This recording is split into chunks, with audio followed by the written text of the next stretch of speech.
আপনার কতদিন হয়েছে? আজকে হয়তো যারা মসজিদকে দখল করছে তারা হয়তো না বুঝে দখল করার চেষ্টা করছে, কিন্তু যেদিন বুঝবে সেদিন তারা অবশ্যই আমাদের ঘরকে ফিরিয়ে দেবে, আল্লাহ তাবারক তাআলার ঘরকে ফিরিয়ে দেবে।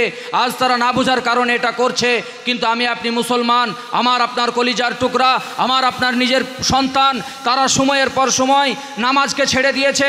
নামাজকে ছেড়ে ছেড়ে তারা এমন তৈরি করে দিয়েছে যেন নামাজের আজান হলেও তাদের হৃদয়টা পর্যন্ত কাঁদে না, এতটুকু তাদের ভেতরে সন্ত্রস্ত তৈরি হয় না, ভীত তৈরি হয় না যে আল্লাহ তাবারক তাআলা আমাদেরকে মসজিদে ডাক দিয়েছেন। তাই মহতারাম বুজুর্গ দোস্ত, সকলের কাছে বিনীত আবেদন যে আমাকে আপনাকে রাসূলুল্লাহ সাল্লাল্লাহু আলাইহি সাল্লামের সুন্নত অনুযায়ী আল্লাহ তাবারক তাআলার খুঁটিকে আঁকড়িয়ে ধরবো ইনশাল্লাহ। জোরে বলি ইনশাল্লাহ। যদি এরকম ধরতে পারি তাহলে আমাদেরকে হিলানোর কেউ নেই, আর যদি না ধরতে পারি তাহলে যে আসবে সেই একবার করে মন্দিরের ঘন্টার মতো বাজিয়ে দেবে, তখন আমার আপনার কিছু করার থাকবে না।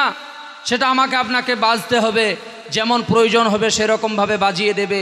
তাই আমি আপনি মুসলমান ইমানদার যদি নিজের অস্তিত্বকে আমি আপনি ধরে রাখতে পারতাম বা ধরে রাখতাম, তো অবশ্যই অবশ্যই আল্লাহ তাবারক তাআলার সাহায্য, আল্লাহ তাবারক তাআলার সহযোগিতা আমার আপনার জন্য অবশ্যই আসতো।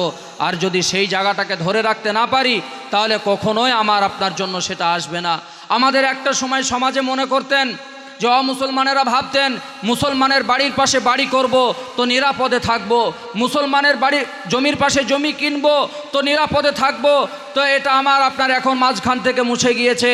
এখন অমুসলমানেরা মনে করেছেন মুসলমানের বাড়ির পাশে বাড়ি করলে আমাদেরকে আক্রান্ত হতে হবে, মুসলমানের জমির পাশে জমি কিনলে আমার জমি শেষ হয়ে যাবে তাদের আল কাটতে কাটতে, তবু আমার জমি কোনো দিন মাপে মিলাতে পারবো না। মুসলমান তার জমি 1 বিঘের জায়গাতে সে 2 বিঘে মিলিয়ে ফেলবে, কিন্তু আমার জমি কোনো দিন মাপে মিলবে না। এই হয়েছে আমার আপনার অবস্থা। তাই আল্লাহ তাবারক তাআলার হুকুমকে আমি আপনি ছেড়ে দিয়েছি।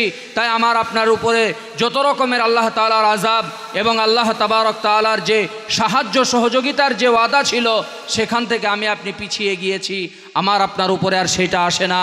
তাই আসুন আমরা সকলেই পাক্কা সাচ্চা ইমানদার মুসলমান হওয়ার চেষ্টা করব ইনশাল্লাহ। জোরে বলি ইনশাল্লাহ। আমরা নামাজের খুঁটিকে আঁকড়িয়ে ধরবো ইনশাল্লাহ। শুধু রমজান মাস নয়, আমাদের যে কোনো মাস আসুক না কেন আমরা নামাজের খুঁটিকে কখনোই ছাড়বো না।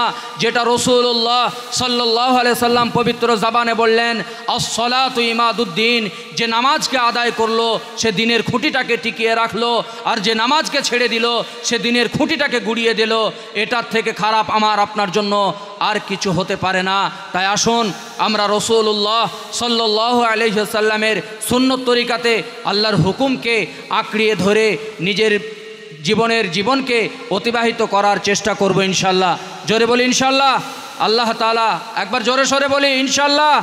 নারায়ে তাকবীর, আল্লাহু আকবার। হাত তুলে বলি যে আমরা আজ থেকে নামাজকে ছাড়বো না ইনশাল্লাহ। ইনশাল্লাহ, নারায়ে তাকবীর। আল্লাহ তাআলা আমল করার তৌফিক দান করুন। ওয়া আখিরু দাওয়ানা আলহামদুলিল্লাহি রাব্বিল আলামিন। ভাই এখন আপনাদের সামনে বক্তব্য রাখবেন 10 থেকে 15 মিনিট।